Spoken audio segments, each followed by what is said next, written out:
Eu quero Desculpa trazer ter te aqui, interrompido, Pedro, o que Carlito. o Paulo falou rapidinho, para a gente trazer aqui, ó.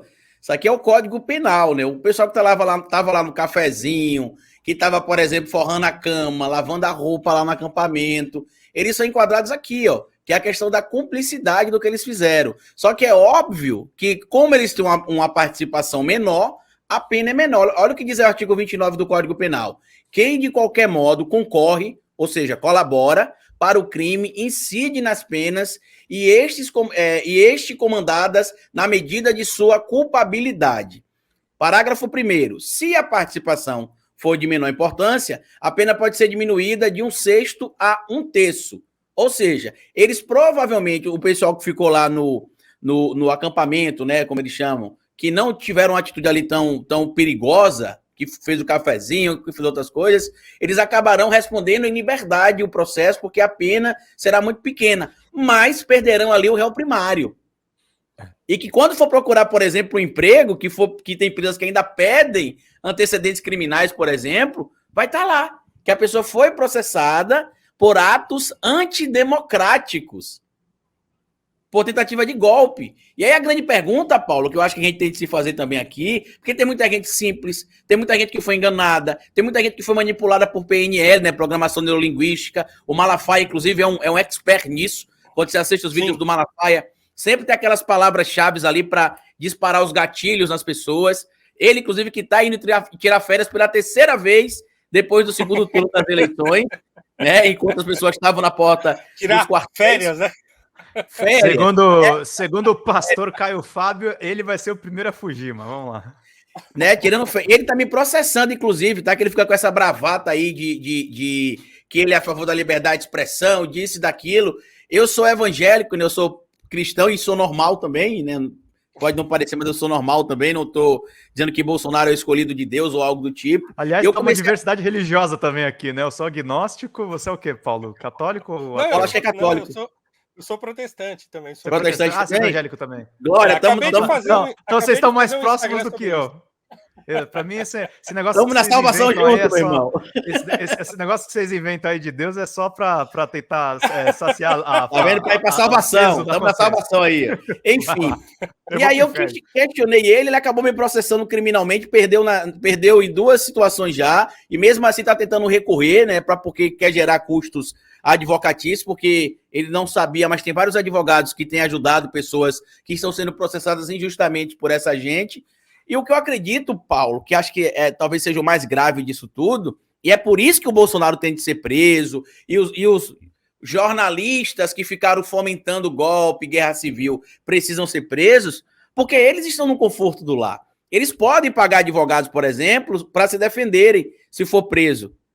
A grande maioria desses que foram presos agora e que tinham churrascão, café da manhã, R$50 por dia que ficava no acampamento, não vai ter. Provavelmente vai cair na defensoria pública ali, que tem uma pilha gigante de processo, e aí vai ficar tendo de ir para audiência com frequência, e talvez nem consiga reverter algumas situações.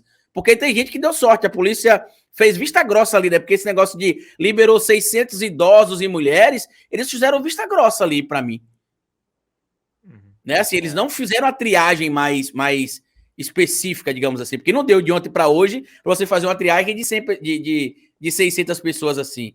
Então essas pessoas agora têm de voltar para casa e seja lá qual que for a crença delas, Paulo, agradecer a Deus de joelho, de cabeça para baixo, dizer que vai pagar promessa, que vai participar de novena, trezena, vigília, festa do tempo, o que for. Porque eles escaparam. Só que e os líderes desses movimentos? A gente já sabe, por exemplo, agora, que tem um dono de empresa de ônibus que está ligado a uma deputada que não gosta de ser confrontada. Inclusive, o seu vídeo, na época que você estava lá no Flow com ela, até viralizou. O que é que você acha aí das consequências disso, inclusive para esses políticos, para essas figuras públicas aí? Tem uma coisa que você falou antes, é que tem muita gente ali naquele meio que foi enganada, né? Que tá ali. Então você vê que tem muita gente simples, muita gente. Mas assim, Carlito, eu acho o seguinte: que a maioria ali, se não todos, né? A não ser as crianças que foram a reboque, então quer dizer, não é que as crianças foram presas, é que as crianças estavam com as pessoas que foram presas e foram levadas por seus pais, por seus avós e não sei o quê, lá para acampamento antidemocrático. Então, quer dizer, as crianças estão lá acompanhando os familiares. Então, quer dizer, se alguém for lá buscar a criança, ela vai sair, né? Mas o problema é que elas estão lá porque os pais levaram, o que é uma coisa, né, inaceitável. Então, essas pessoas que estão lá e que foram enganadas e tal, assim, elas foram enganadas porque elas querem, porque elas quiseram ser. Porque elas estão dentro das suas igrejas sendo enganadas há muito tempo já. Eu fiz uma série de tweets hoje, coloquei lá no meu Instagram também, falando sobre isso. Poxa, Carlito, eu tenho 23 anos de crente. Me converti no ano 2000. E eu, quando me converti, logo no começo da minha conversão, eu falei assim, pô, eu tenho que entender esse negócio aqui. E aí eu fui estudar, cara, e eu estudei sério a coisa, para entender, para não ser enganado. Então, logo sei lá, nos primeiros 2 anos da minha conversão, eu já descobri uma coisa que eu carrego até hoje. Olha, se o Silas Malafaia tá de um lado, eu tô do outro. Isso lá no ano 2000, cara. Então não é agora, entendeu? Então, quer dizer, lá no comecinho eu já entendi a coisa. Olha, tem gente que não dá para você confiar. Então tá, então eu vejo o fulano ali, né? Porque ele ainda era bigodudo, então assim, se ele tá ali, eu tô do outro lado ali. Se determinados pastores já naquela época já eram muito criticados, né? E eu li muito sobre isso. Então, quer dizer, as pessoas são enganadas porque elas querem ser. Elas foram enganadas porque elas quiseram, porque estão sendo já há muito tempo.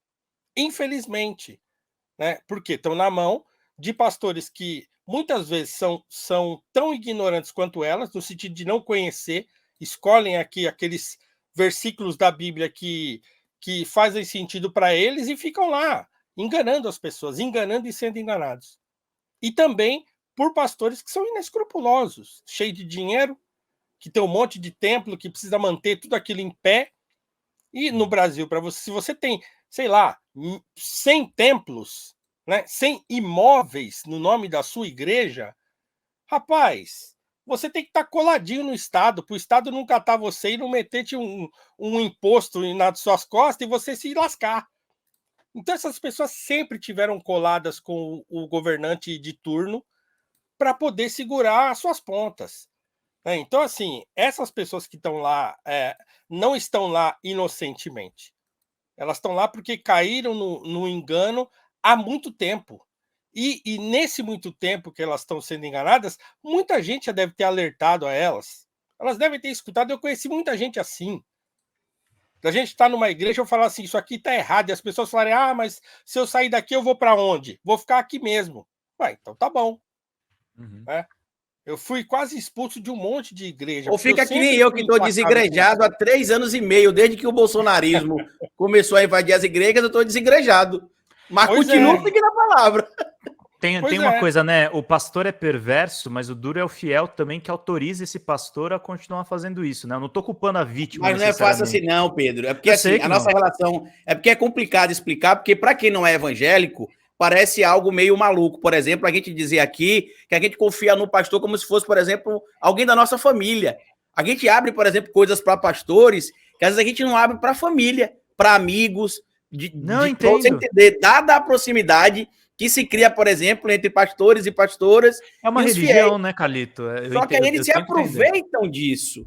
Pô, eu vou te dizer quando é que eu voltei para a igreja. Eu voltei para a igreja, eu sempre fui para a igreja quando eu era criança, Paulo, que meu avô era pastor, tanto que minha irmã é pastora, meu cunhado é pastor, meus primos são pastores, minha avó era missionária, enfim. O meu avô, né, o Carlito avô, né, que eu sou Carlito Neto, Carlito avô, era pastor, Carlito crente, inclusive, esse era o vulgo do meu avô, né, o apelido dele.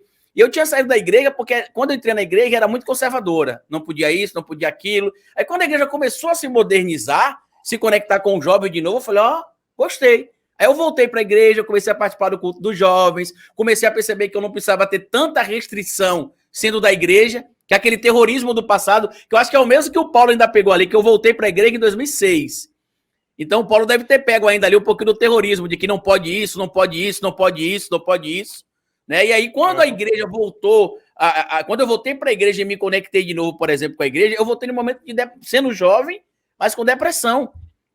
E aí, imagina quantas pessoas, por exemplo, não vão para a igreja com depressão e recebem o acolhimento dos irmãos, do pastor, da pastora, porque a igreja é acolhedora. Só que quando eu vejo aquela imagem, por exemplo, Paulo, daqueles evangélicos lá cantando, né, o Bolsonaro, você não vai perder, eu posso ouvir o choro do PT, pô, pra mim aquilo ali é medonho, porque ali é uma igreja pentecostal, você vê claramente que é a igreja pentecostal, e que quem frequenta a igreja pentecostal sabe como é que o culto normalmente é caloroso, fervoroso, em tese é uma demonstração de fé. É você ver uma pessoa, né, botar uma bandeira em cima do púlpito, e lembrando que Deus é o Deus de todas as nações, e não só o Deus do Brasil, né, da bandeira do Brasil, Deus é o Deus de todas as nações. E nem só o Deus de Israel, né, porque a bandeira do Brasil é a bandeira... Boa, é a bandeira de Israel, né, porque não é mais, né. E assim, é muito preocupante, Pedro. Então assim, eles manipulam... A minha mãe, eu já contei essa história aqui, inclusive com o Caio Fábio, que foi o Caio Fábio que revelou que pastores da Igreja Universal fazem trabalhos de hipnose, além de PNL, né, que é Programação Neurolinguística. Minha mãe entrou na Igreja Universal sem andar e saiu andando. Ela teve um derrame médico, um AVC, né, um acidente vascular cerebral. Entrou sem andar, Paulo. A gente levou ela lá na Igreja Universal, nesses tempos de cinema, né, que lá na minha cidade natal era no cinema. E aí chegou lá, ela entrou no culto sem andar e saiu andando. E eu lembro que eu olhava para ela e eu falava, como é que isso é possível? Que ela entrou aqui agora, tá com derrame. Como é que ela entrou aqui agora e tá saindo andando? Só chegou em casa com 20 minutos, voltou tudo de novo, Paulo. Ela voltou de novo, teve todos os problemas de novo, e ainda se agravou, que ela perdeu a visão. O milagre que tornou a irmã Dulce santa é de um cara aqui de Itabaiana, aqui em Sergipe, que ele teve um problema na córnea, que em tese ele seria cego, mas ele enxerga. O problema da minha mãe é o mesmo que o dele. Só que a minha mãe ficou curada, e quando eu falo curada, eu não quero entrar na questão aqui científica com ninguém, no credo de ninguém, porque quem é evangélico, quem é de qualquer credo, ele acredita por fé. Ele não está lá sendo, por exemplo, quando eu estou na igreja, por exemplo, eu não sou um cientista. Eu não sou o cientista político, o historiador. Acredito que o Paulo também não é o filósofo, fica lá dentro questionando filosoficamente o pastor. Eu fico. Não, mas eu falo assim, mas será que é assim mesmo? Será que isso é verdade? Não. Entendeu? É isso que eu tô falando. Você sabe, Paulo, que o que me afastou da religião foi a filosofia, né? Eu fui estudar medieval, fudeu, cara. Aí eu voltei não acreditando mais em Deus.